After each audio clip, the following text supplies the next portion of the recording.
When 1944 dawned, the transformation of the German Luftwaffe was staggering, almost unthinkable. Only a few short years earlier, it had been the pride of a nation, a force that embodied the terrifying modernity and power of the Third Reich. The Luftwaffe's black-crossed aircraft had once ruled the skies of Europe, a symbol of Germany's seemingly unstoppable rise. But now, where once endless formations of bombers and fighters roared across the heavens, only silence remained. The runways that had once thundered with engines now lay eerily empty, lined with wreckage and abandoned shells of machines that had once represented the cutting edge of warfare. The men who flew them were no longer the battle-hardened aces of earlier years, but barely trained youths, boys with trembling hands sent aloft in obsolete aircraft against an enemy that controlled the sky. Factories that had once poured out planes day and night were reduced to heaps of rubble, their production crippled by relentless bombing. The air war over Europe, which had once belonged entirely to the Luftwaffe, now belonged to the Allies. Britain and America's bombers flew overhead with impunity, day and night, while German cities burned.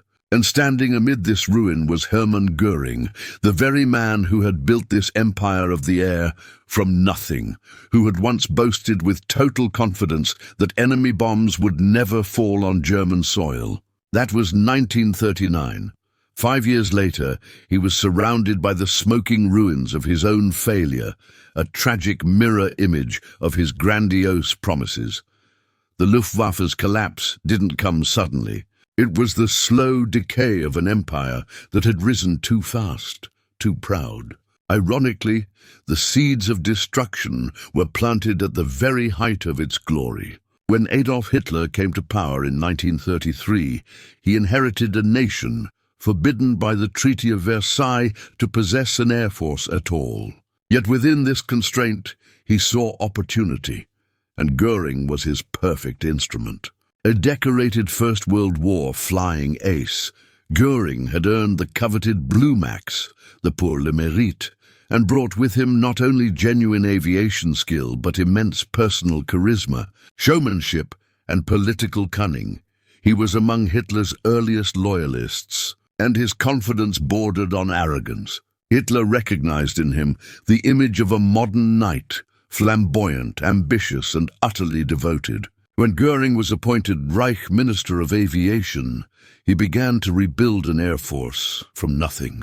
Under his direction, secret training programs began under the guise of civilian flying clubs. Aircraft production resumed under coded categories, while German engineers pushed forward with innovative designs. Within 5 years, the Luftwaffe emerged from the shadows as one of the most advanced air forces on Earth. By the outbreak of war in 1939, it was the very embodiment of modern warfare, fast, lethal, and terrifyingly efficient. When German forces swept into Poland that September, the Luftwaffe struck first. Entire Polish airfields were destroyed before enemy planes even left the ground. Columns of troops and vehicles were shredded by dive-bombing Stukas whose screaming sirens, the infamous Jericho trumpets, sent terror through every soldier below. To the world, it seemed like the dawn of a new, unstoppable form of warfare. In 1940, the Blitzkrieg that crushed Western Europe showcased the Luftwaffe's terrifying power. Its aircraft seemed everywhere at once, hunting tanks, pounding cities, shielding advancing troops. Göring, dressed in immaculate white uniforms, heavy with medals, basked in the glory.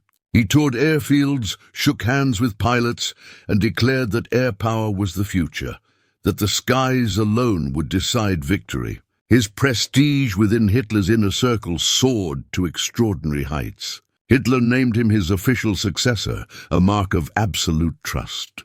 Göring believed his destiny was intertwined with Germany's, and for a brief moment it seemed his confidence was justified. But beneath the triumphs lay fatal flaws. The Luftwaffe had been designed not for prolonged war, but for quick, decisive campaigns. Its planes were built for tactical strikes, to support ground forces, not to conduct long-range bombing or sustain extended aerial battles. That distinction would prove disastrous. When the Battle of Britain began in the summer of 1940, Göring promised Hitler a swift victory. He declared the Royal Air Force would be annihilated within weeks, opening the path for invasion. But the reality was very different. British radar systems gave the RAF crucial early warnings, while British pilots, fighting over their own territory, could return to battle again and again. The Luftwaffe, by contrast, had to cross the Channel daily, its bombers often flying at their maximum range and with limited payloads. Göring underestimated British resilience and overestimated his own forces' endurance. Day after day, German losses mounted. When the campaign finally faltered in October, Göring faced his first great humiliation. Hitler's invasion of Britain was cancelled. The invincible Luftwaffe had been stopped cold, and Göring's personal myth of infallibility was shattered. Yet the Eastern Front offered him a temporary reprieve. In 1941, when Germany invaded the Soviet Union, the Luftwaffe again demonstrated its deadly efficiency. In the campaign's early days, it obliterated thousands of Soviet planes still on the ground, achieving total dominance over vast territories. Göring boasted once more that his air force could handle any challenge. But as the war dragged on and the front stretched thousands of miles, cracks reappeared. The endless distances of Russia, the brutal winters, and the sheer scale of Soviet production all began to erode the Luftwaffe's power. The breaking point came at Stalingrad. When the German Sixth Army became encircled in late 1942, Göring promised Hitler that the Luftwaffe could keep it supplied by air, 300 tons of food, ammunition, and fuel each day. It was an impossible boast. The transports barely delivered 1/5 of that amount. Planes were shot down in droves. Airfields were captured. Fuel and aircraft were wasted in a hopeless effort. The Sixth Army starved and froze. Göring's credibility never recovered. Even Hitler, once his staunchest supporter, began to doubt him. By 1943, the Allies had seized the initiative. American and British bombers now struck deep into Germany itself. The once untouchable Reich was under siege from the skies. The Luftwaffe was forced to defend everything, from the burning cities of the homeland to the distant fronts of Russia and Italy. Fuel shortages crippled operations. Training programs were slashed, producing green pilots with barely 100 hours of flight time. Many had never even fired their aircraft's guns in practice. They were sent against swarms of experienced Allied pilots flying superior planes. Göring refused to face the truth. Publicly, he spoke of miracle weapons, jet fighters, rocket planes, and new secret technologies that would soon turn the tide. Privately, he retreated into fantasy. His vast estate at Carron Hall became a world apart from the burning Reich, a palace filled with looted art, feasts, and hunting parties, while his airmen died daily in hopeless defense. By early 1944, the situation was beyond saving. The Allied bombing campaign reached its peak. Massive formations of B-17s and B-24s, now escorted by long-range P-51 Mustangs, flew deep into Germany almost unopposed. The Luftwaffe, once feared for its precision and daring, could now barely mount resistance. Every attempt to challenge the bombers resulted in catastrophic losses. Then came Big Week in February 1944, Operation Argument, a coordinated assault on German aircraft production. Factories in Regensburg, Leipzig, and Brunswick were reduced to rubble. In just 1 week, the Luftwaffe lost nearly a third of its remaining fighters and hundreds of its most experienced pilots. Göring, desperate to maintain morale, publicly claimed victory, boasting that the enemy had suffered far worse. But everyone knew the truth. German cities were in flames, and the skies now belonged entirely to the Allies. By May, the destruction of synthetic fuel plants sealed the Luftwaffe's fate. Without aviation gasoline, even the few planes left in working order could barely fly. On paper, Göring still commanded thousands of aircraft. In reality, only a fraction could take off. The rest sat grounded, silent monuments to a dream that had turned into ashes. Within the German high command, Göring's influence vanished. Generals bypassed him, reporting directly to Hitler. The Führer, once in awe of his old comrade, now treated him with open contempt. During furious meetings, he screamed at Göring, accusing him of cowardice and failure. The Luftwaffe no longer exists. He roared after another failed interception. Göring could only stand and absorb the fury, mumbling excuses about weather, fuel shortages, or sabotage, anything but his own responsibility.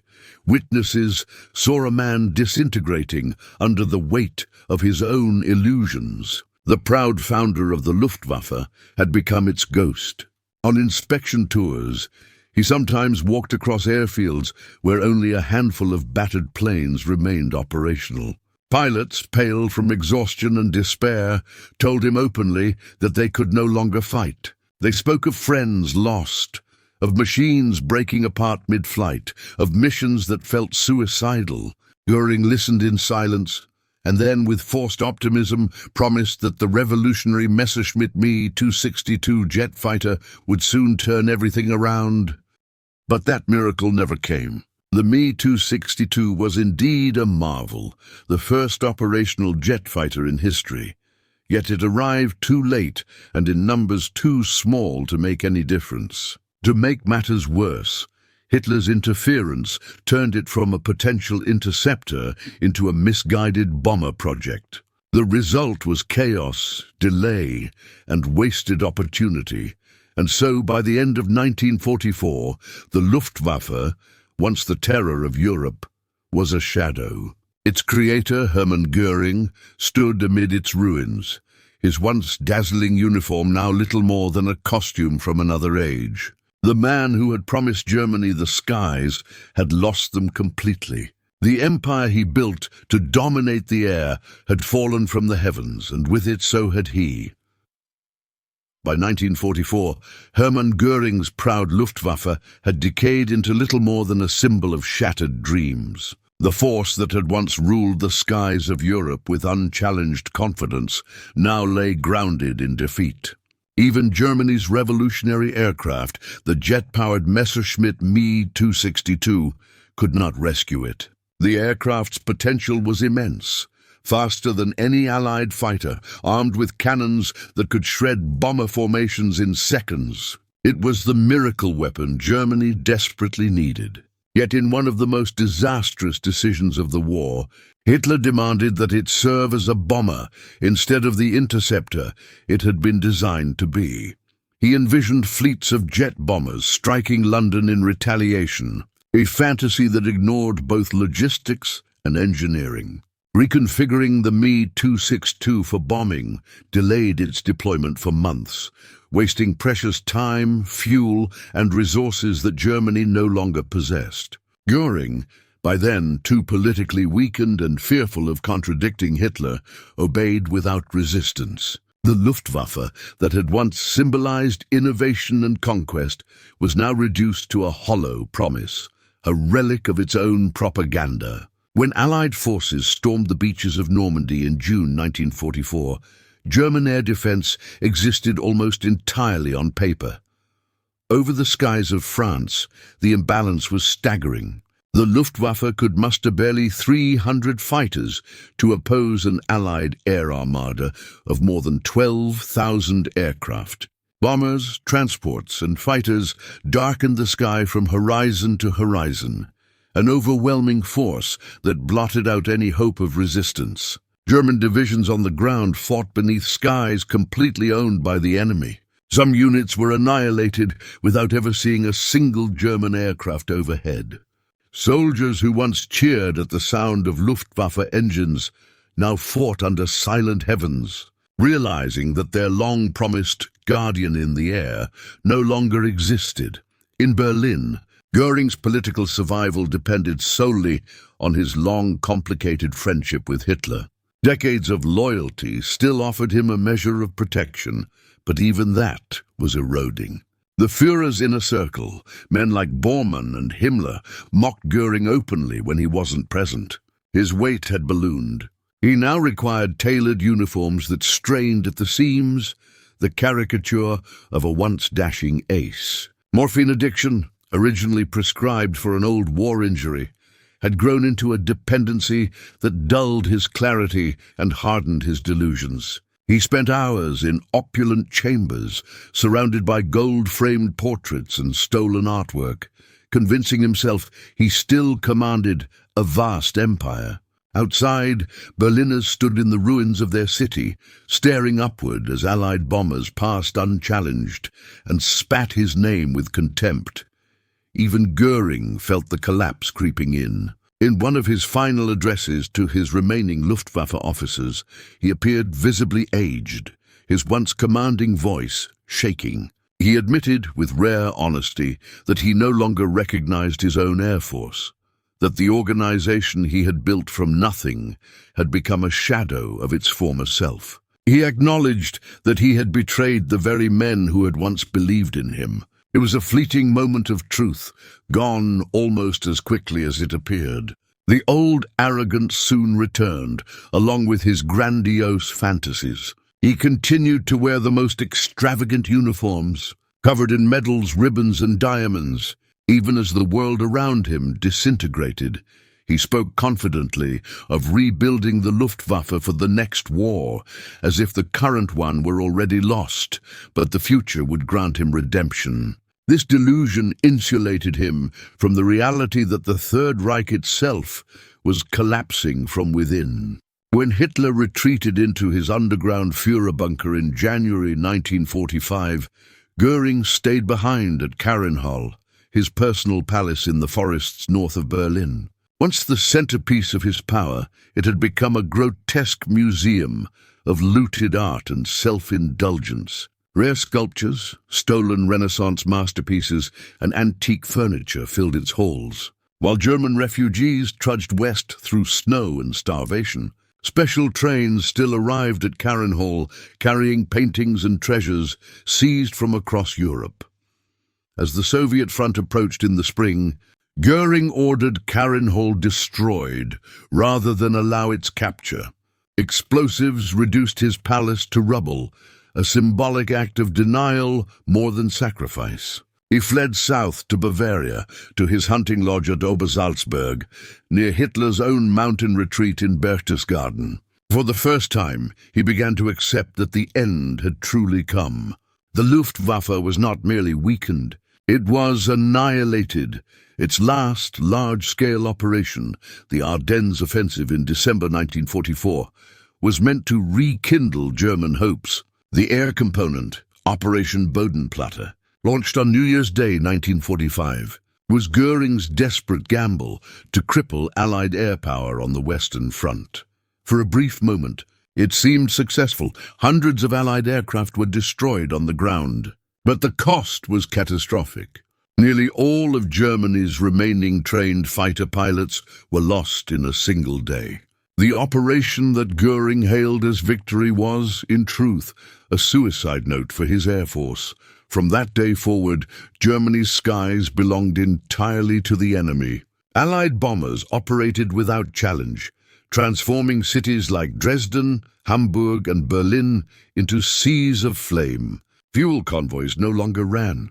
Radar installations went dark. The last fragments of the Luftwaffe were hidden in forests or scattered across rural fields, their aircraft camouflaged beneath tree branches, waiting for missions that would never come. Göring continued to send reports to Hitler, grandiose, documents filled with meaningless statistics and talk of miracle weapons. Both men knew the truth, but refused to speak it aloud. Their relationship, once built on admiration and trust, had curdled into mutual resentment. Hitler blamed Göring for failing to defend the Reich. Göring blamed Hitler for impossible demands. The breaking point came in April 1945. Soviet artillery thundered at the gates of Berlin, and the Third Reich was in its death throes. From his mountain residence in southern Germany, Göring sent a carefully worded telegram to Hitler's bunker. He reminded the Führer of a secret decree issued in 1941, naming him successor should Hitler become incapacitated. Believing the capital's fall was inevitable, Göring asked whether he should assume leadership to negotiate peace. Hitler's reaction was explosive. Paranoid and surrounded by sycophants, he viewed the message not as loyalty, but as treason, a final betrayal by the man he once called his heir. In a fury, he stripped Göring of every title and ordered his arrest. SS units surrounded Göring's compound, disarmed his guards, and confined him under house arrest. The once mighty commander of Germany's air force now sat trapped in a Bavarian villa, listening to the distant rumble of artillery as the empire he built collapsed entirely. Weeks later, as Germany surrendered, Göring emerged from hiding. Still dressed in his immaculate white uniform, adorned with polished medals, he presented himself to American troops near Salzburg. His behavior stunned the soldiers. He was polite, even charming, insisting on surrendering as a gentleman officer. He claimed he had tried to end the war honorably, portraying himself as a misunderstood patriot rather than an architect of disaster. During interrogation, he spoke eloquently, sometimes with startling clarity, blaming others for every failure. He told his captors that after Stalingrad he had foreseen defeat and warned Hitler, but that the Führer refused to face reality. The Americans found him intelligent, vain and manipulative, still the consummate politician. At the Nuremberg trials, Göring stood as the highest-ranking surviving leader of the Third Reich. He defended the Luftwaffe's record with fierce logic and denied knowledge of atrocities, insisting that he had been a soldier, not a criminal. His cross-examinations impressed some observers, but his arrogance alienated nearly everyone else. He was convicted on all major counts and sentenced to death by hanging. On the eve of his execution in October 1946, Göring cheated the gallows. He ingested a cyanide capsule hidden in his cell, likely smuggled in through bribery. His final words reportedly claimed he died as the last German officer. Even in his final act, he clung to illusion, to the belief that he represented honor and legacy, when in truth he symbolized delusion and decay. The Luftwaffe he created had once embodied the dream of national renewal, modern, efficient, and unstoppable. But beneath its gleaming surface were corruption, arrogance, and blind loyalty to a regime that mistook destruction for greatness. Göring never grasped that the Luftwaffe's fall mirrored his own, built on overconfidence, sustained by deception, and doomed by its refusal to face reality. By 1945, the miracle weapons were fantasies, the pilots gone, the factories silent. Germany's skies, once promised as the kingdom of the black-crossed eagle, had become the realm of Allied bombers. Göring's palaces lay in ruins, his titles meaningless, his legend exposed as fraud. What began as ambition had curdled into grotesque excess. What promised glory ended in rubble and fire, and as Göring looked to the heavens in those last months, watching Allied aircraft glide across the skies he once ruled, he faced the bitter truth.